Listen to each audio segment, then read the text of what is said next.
Guys, books एक इंसान की सबसे अच्छी दोस्त होती हैं। लेकिन अगर मैं आपसे सवाल पूछूं कि पूरी ही दुनिया की सबसे महंगी बुक कौन सी है, तो आप लोग क्या कहेंगे? चलिए मैं आपको इसका जवाब देता हूं। उस महंगी बुक का नाम है द कोडेक्स ऑफ लिसेस्टर, जिसे बिल गेट्स ने 1994 में लगभग 30.8 मिलियन डॉलर से खरीदा था, यानी कि 200 करोड़ रुपए के लगभग इसको खरीदा था। लेकिन आज के टाइम पे अगर इन्फ्लेशन जोड़ दिया जाए तो उसकी कीमत 53 मिलियन डॉलर्स के करीब है। इस बुक को लियोनार्डो द विंसी ने खुद ने लिखा था। गाइस, आपको ये इंफॉर्मेशन कैसी लगी चैट सेक्शन में जरूर लिखेगा। गाइस, क्या आपको पता है कि इंडिया की लोकसभा में टोटल 552 सीटें हैं, यानी कि पूरे देश से लोकसभा में मैक्सिमम 552 लोग चुन के पहुंच सकते हैं। लेकिन क्या आपको पता है कि उन 552 सीटों में से किसी भी सीट पे 420 नंबर नहीं लिखा गया है? अब क्यों, ये मैं आपको बताता हूं। देखिए, आईपीसी की धारा के तहत 420 नंबर फोर्जरी यानी कि धोखाधड़ी के लिए इस्तेमाल किया जाता है, और इसी वजह से हमारे किसी भी लोकसभा सीट पे 420 नंबर नहीं लिखा गया है। इनफैक्ट जैसे ही 419 नंबर आता है तो उसकी अगली सीट को 420 नंबर की बजाय 419 ए कहा जाता है। गाइस, क्या आपको ये पहले से इंफॉर्मेशन पता थी?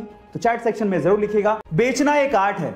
आप जितने अलग तरीके से अपने प्रोडक्ट का विज्ञापन करेंगे, आपका प्रोडक्ट उतनी तेजी से लोगों के दिमाग में चढ़ने लगेगा और आपकी सेल्स भी बढ़ने लगेंगी। और कुछ ऐसा ही किया रेड बुल ने। एक्चुअली हुआ कुछ यूं कि एक बार रेड बुल ने अपनी एनर्जी ड्रिंक लंदन में लॉन्च की, और उसके लिए सबसे पहले उन्होंने ट्रेडिशनल विज्ञापन किए, जैसे कि टीवी और रेडियो पे ऐड देना। लेकिन उसका लोगों के दिमाग पे कोई फर्क नहीं पड़ रहा था और सेल्स भी नहीं बढ़ रहे थे। फिर रेड बुल वालों ने लगाया दिमाग।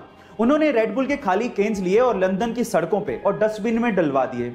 अब जैसे लोग बाहर निकले और उन्होंने वो केन्स देखे तो लोगों को लगा कि ये ड्रिंक बहुत बिकती है, और उसके बाद उन्होंने रेड बुल को खरीदना शुरू किया और पीना शुरू कर दिया, जिससे रेड बुल की सेल्स अचानक से बढ़ गई।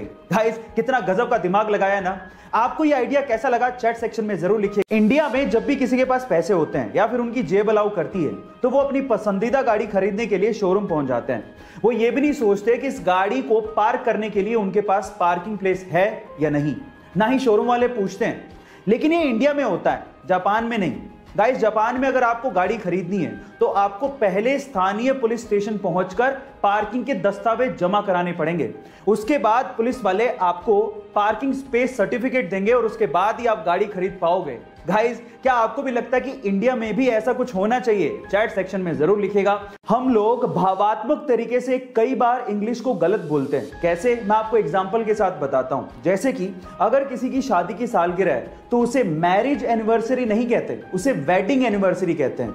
इसी तरह से अगर आप किसी चीज को फिर से इस्तेमाल कर रहे हो तो उसे सेकंड हैंड नहीं कहते, उसे यूज्ड कहते हैं। इसी तरह से अगर कोई मर जाता है तो उसे डाइड नहीं कहते, उसे पास्ड अवे कहते हैं। इसी तरह से अगर कोई गरीब है तो उसे पुअर नहीं कहते, उसे अंडर प्रिविलेज्ड कहते हैं। और फाइनली अगर कोई मोटा है तो उसे फैट नहीं कहते, उसे फुल फिगर्ड कहते हैं। गाइज, आपको इंग्लिश की ये नॉलेज कैसी लगी चैट सेक्शन में जरूर लिखिएगा। गाइज, अगर आप किसी डॉक्टर के पास कभी गए हो तो आपको देखने के बाद वो एक पर्ची पर दवाई लिख के देता है, लेकिन दवाई लिखने के बाद ऊपर वो RX भी लिखता है। क्या आप उसका मतलब जानते हैं? इनफैक्ट बहुत सारे डॉक्टर्स भी उस RX का मतलब नहीं जानते। तो चलिए मैं आपको बताता हूं।